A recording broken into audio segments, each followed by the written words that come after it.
Hello dear students, good morning. Myself Mukesh Soni. I welcome you on the digital platform of TT Public Senior Secondary School Badmer.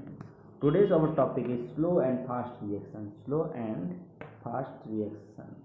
Okay, so let's start our topic. Chemical reaction are of two types on the basis of the velocity. Velocity के base पे chemical reaction दो type की होती है, slow and fast. मतलब velocity मतलब speed की तरह आप समझ सकते हो। कोई रिएक्शन बहुत फास्ट हो जाती है, कोई रिएक्शन होने में टाइम लगता है। जिस रिएक्शन को बहुत फास्ट हो जाती है उसको कम टाइम लगता है, जो रिएक्शन ज़्यादा टाइम लेती है मतलब बहुत ही स्लो हो रही है, उसकी वेलोसिटी बहुत ही कम है। तो on the basis of this we have to study two type of reaction. Fast reaction सबसे पहले हम बात करेंगे। The reaction occur rapidly on the mixing the reactant, मतलब रिएक्टेंट को जैसे आपने मिलाया और रिएक्शन आपकी हो गई तो इसको बोलेंगे हम फास्ट रिएक्शन। मतलब बहुत ही फास्ट, आपने रिएक्टेंट को मिलाया ही है और रिएक्शन हो गई। जैसे एग्जांपल के तौर पे आयनिक रिएक्शन होती है, वो आपकी फास्ट रिएक्शन होती है। जैसे एग्जांपल के तौर पे स्ट्रॉन्ग एसिड और स्ट्रॉन्ग बेस की हमने रिएक्शन पढ़ी, हम रिएक्शन इसकी पढ़ते हैं। स्ट्रॉन्ग एसिड और स्ट्रॉन्ग बेस की हम रिएक्शन पढ़ते हैं। ओके, स्ट्रॉन्ग एसिड और स्ट्रॉन्ग बेस,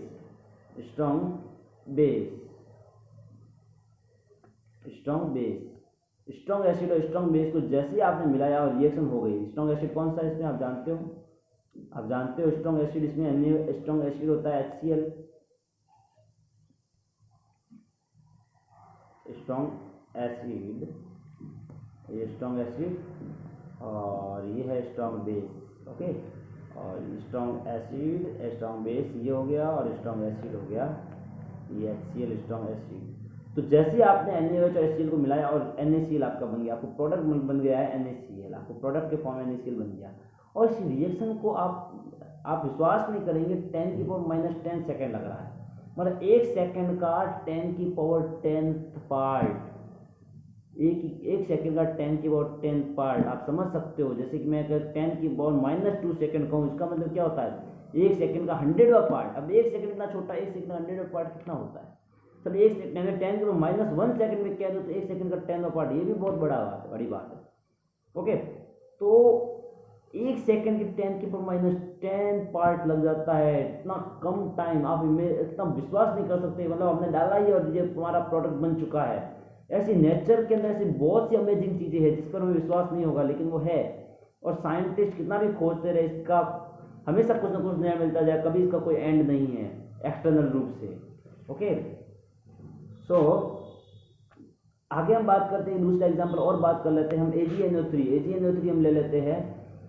AgNO3 के साथ हम रिएक्शन करवाते हैं, HCl की रिएक्शन हम करवाते हैं, तो आपको क्या बनेगा AgCl बन जाएगा। आपको AgCl बन जाएगा। जैसे समझो AgNO3 का मतलब होता है सिल्वर नाइट्रेट की हमने रिएक्शन करवा दी है हाइड्रोक्लोरिक एसिड के साथ में, और हमको प्रोडक्ट के फॉर्म में मिल गया है silver chloride.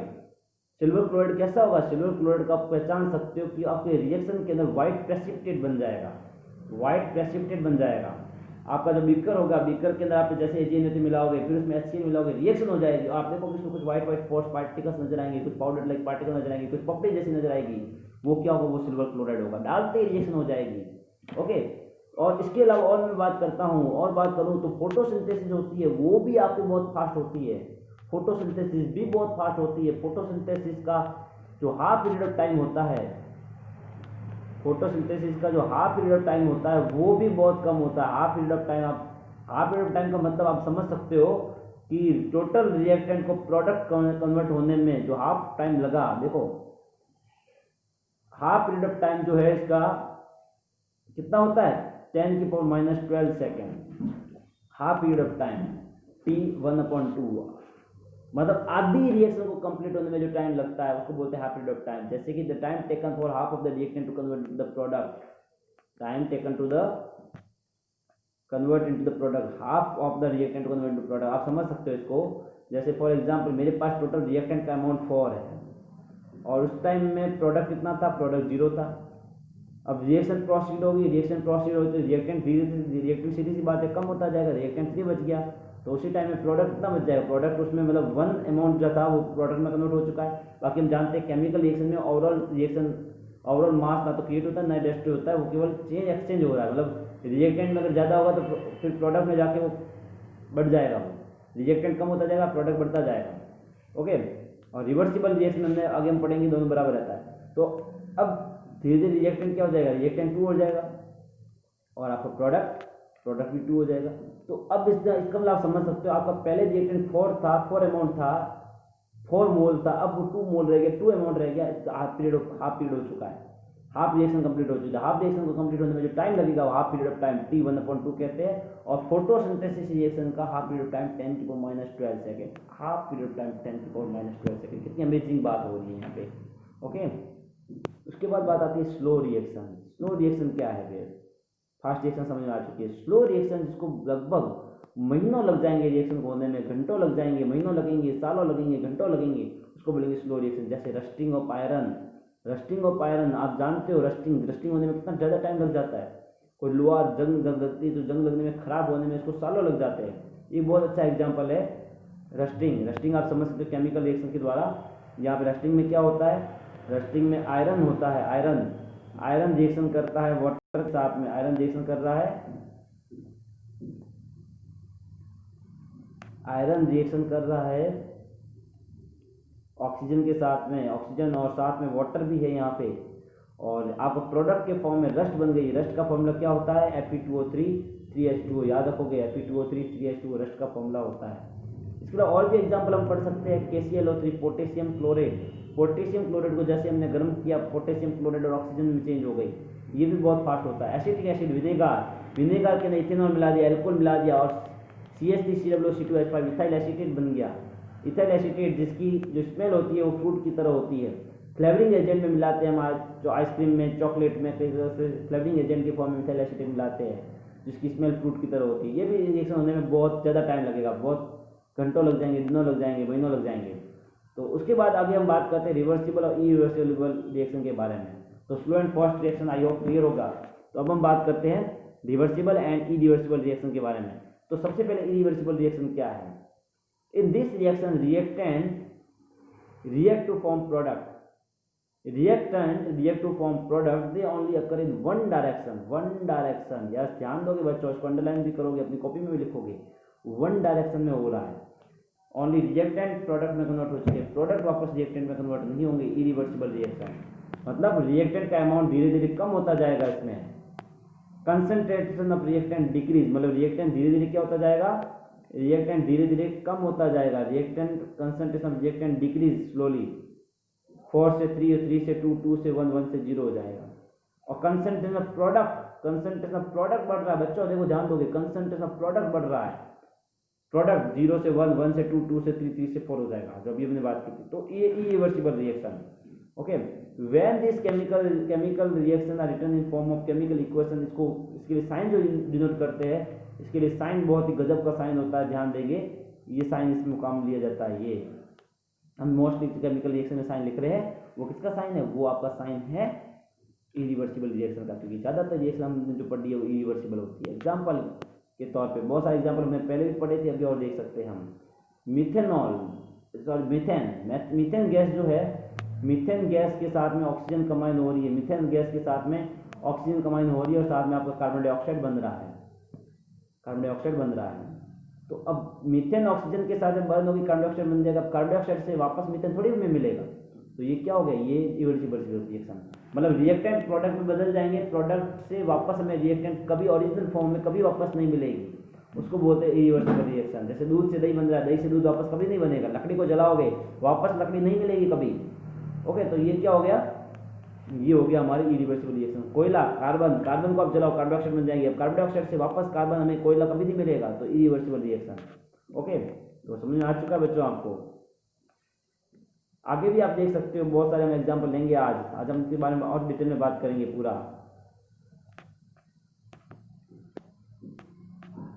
On burning, okay, ये हमने पढ़ लिया है। अगला है इरिवर्सिबल रिएक्शन, सॉरी इरिवर्सिबल हो गया, अब रिवर्सिबल रिएक्शन। रिवर्सिबल रिएक्शन क्या होता है, the reaction in which reactant react to form product under the same condition and at the same time product also react to form reactant. यदि समझो, जितना same condition मतलब टेम्परेचर सेम है, pressure same है, reactant जितना product में convert हो रहा है उतने प्रोडक्ट वापस में कन्वर्ट होकर फिर से रिएक्टेंट में आ जाएंगे, रिएक्टेंट प्रोडक्ट में कन्वर्ट हो जाएगा और उसी टाइम के अंदर उसी के पैरेलल प्रोडक्ट उतना ही वापस रिएक्टेंट में कन्वर्ट हो जाएगा। This is called reversible reaction. This reaction occur in both direction, दोनों डायरेक्शन में चलेगी, इसलिए इसका जो सिंबल काम में लेते हैं हम इसका सिंबल इस तरह से ये वाला सिंबल हम काम में लेते हैं, इसमें दोनों साइड में काम चल रही है।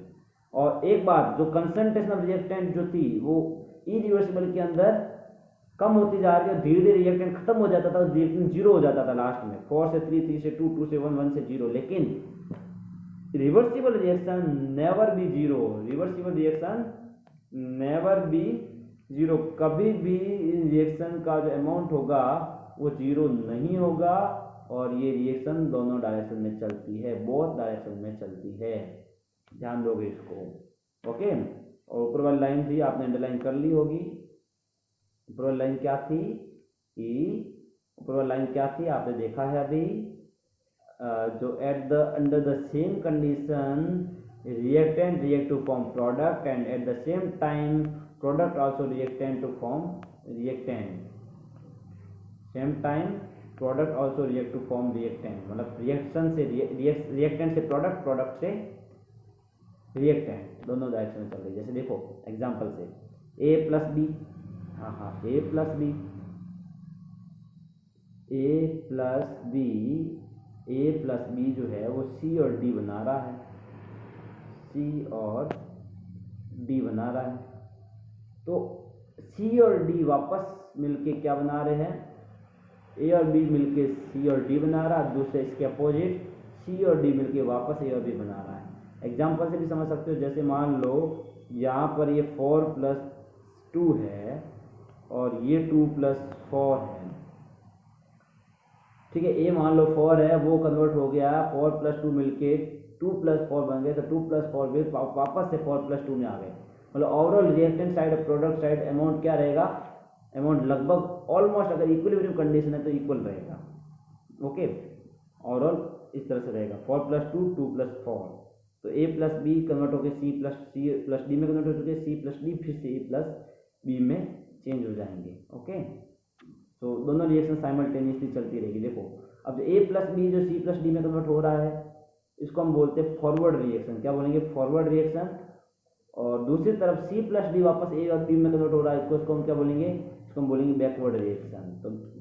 तो आप समझ सकते हो ये जो साइन है ये फॉरवर्ड रिएक्शन का और ये जो रिएक्शन है ये साइन है ये बैकवर्ड रिएक्शन का, तो दोनों रिएक्शन एक साथ में होती है, साइमल्टेनियसली होती है। ओके, तो ये हो गया हमारा रिवर्सिबल रिएक्शन। अब आगे हम बात करते हैं बच्चों, आगे हम बात करते हैं, ओके, अब इसके एग्जांपल बात करते हैं रिवर्सिबल रिएक्शन के। Backward reaction start and reactant start forming, मतलब इसमें यही लिखा हुआ है कि रिएक्टेंट जो है वो फॉरवर्ड रिएक्शन प्रोसीड करेंगे, प्रोडक्ट में कन्वर्ट होंगे, और प्रोडक्ट जो है वापस बैकवर्ड रिएक्शन करेंगे और रिएक्टेंट में कन्वर्ट हो जाएंगे। ओके, और नेवर रिएक्शन कभी कंप्लीट नहीं होगी, रिएक्शन कभी भी कंप्लीट नहीं होगी। रिएक्शन कंप्लीट क्यों नहीं होगी बच्चों, क्योंकि देखो 4 + 2 + 4 4 + 2 में कन्वर्ट हो जाएगा, तो वापस अब 4 + 2 2 + 4 में से धीरे धीरे 4 से 3 3 से होता है 2 हो जाएगा, तो कभी भी ये दोनों जीरो नहीं हो सकती, रिएक्शन कभी कंप्लीट नहीं होगी। A और B जितना A और B मिलके C और D बनाएंगे तो C और D वापस A और B बना लेंगे, तो रिएक्शन कभी कंप्लीट होगी ही नहीं। ओके, और ये रिएक्शन जो होती है एक बार और ध्यान दोगे, ये रिएक्शन हमेशा क्लोज कंटेनर की होती है, हमेशा बंद कंटेनर के अंदर होगी, कभी खुली नहीं होगी रिएक्शन।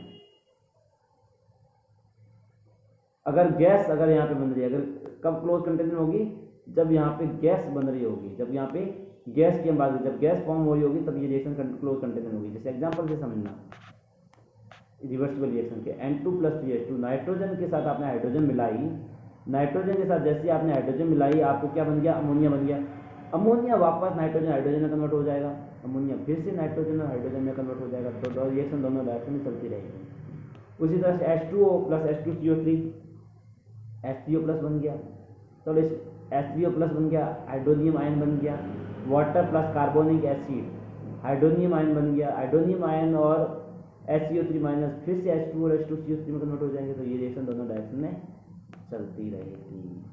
ओके, उसी तरह से हीमोग्लोबिन का भी, हमारी बॉडी के अंदर जैसे ही ऑक्सीजन आती है हीमोग्लोबिन उसके साथ बाइंड हो जाता है।